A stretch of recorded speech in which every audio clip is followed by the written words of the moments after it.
Bonjour et bienvenue. Aujourd'hui, on va s'intéresser à Caravage. Bon, on connaît son tempérament, ses clairs-obscurs dramatiques, mais on va explorer un autre aspect, peut-être plus discret, son rôle dans la naissance de la nature morte à Rome. Oui, bonjour. C'est un sujet vraiment passionnant. On va voir comment Caravage, quand il arrive à Rome, c'était, on pense maintenant vers 1596, on a précisé la date récemment. Ah oui, ce n'était pas si clair avant. Non, ça a été longtemps débattu. Mais bref, il arrive, et même si on sait peu de choses sur ces années juste avant, son impact à Rome est immédiat. Et ça touche aussi sa façon de peindre les objets du quotidien. D'accord. Alors concrètement, dans ces toutes premières peintures romaines, comment ça se voit? Est-ce que c'est déjà différent? Oui, on le sent déjà. Dans les toiles qu'il peint au début, souvent pour gagner sa vie, hein. Oui, pour subsister. Exactement. Comme le garçon pelant un fruit ou le jeune Bacchus malade. Les objets, les fruits, ils ne sont pas juste là pour décorer. Ils ont déjà une présence. Voilà, une présence forte. On sent l'attention à la texture, à la lumière sur eux. Et puis, très vite, dans des œuvres comme le garçon avec un panier de fruits, là, le panier de fruits, il est presque au premier plan. Ils débordent vers nous, c'est ça? C'est ça. Il crée un lien direct, une sorte de pont entre le personnage et nous, le spectateur. Et déjà, il y a cette lumière très forte, cette recherche pour saisir l'instant.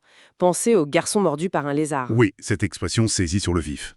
Donc on voit une évolution rapide en fait. Tout à fait, et ça nous amène logiquement à une œuvre clé, emblématique même, La fameuse corbeille de fruits de Milan, j'imagine. à la Pinacothèque ambrosienne, exactement celle-là. C'est, à notre connaissance, sa seule nature morte autonome, peinte probablement vers 1599. Et là, c'est autre chose. Qu'est-ce qui la rend si spéciale alors? Au-delà de sa beauté, Ben, d'abord, la composition est très audacieuse. La corbeille, elle n'est pas sur une table qu'on reconnaîtrait. C'est juste une corniche, un rebord. un fond neutre, presque abstrait. Oui, et le bord de la corbeille avance un tout petit peu vers nous. Ça donne une illusion de volume, de présence, c'est saisissant. Et puis la vue est frontale, très directe, presque monumentale pour un si petit format. C'est vrai.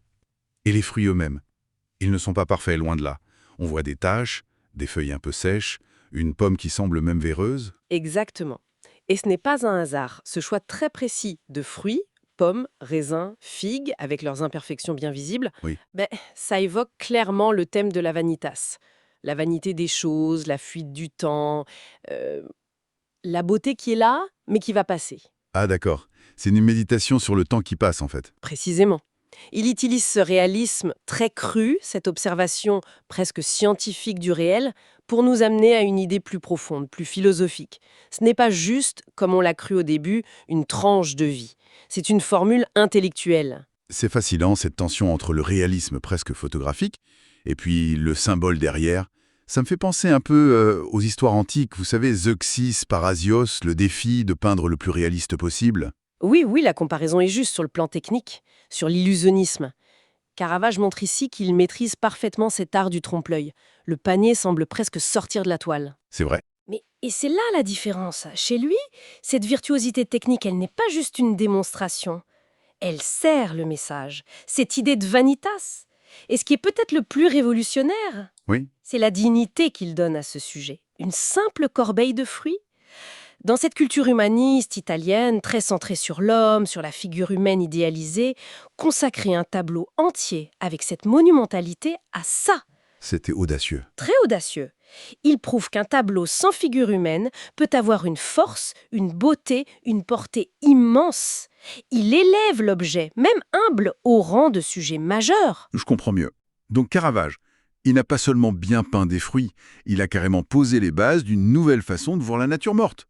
Il lui a donné une gravité, une profondeur qu'elle n'avait pas forcément avant, une vraie formule comme vous disiez. C'est tout à fait ça. Il a montré qu'un genre considéré comme mineur pouvait être traité avec autant de sérieux, de puissance qu'une grande scène historique ou religieuse.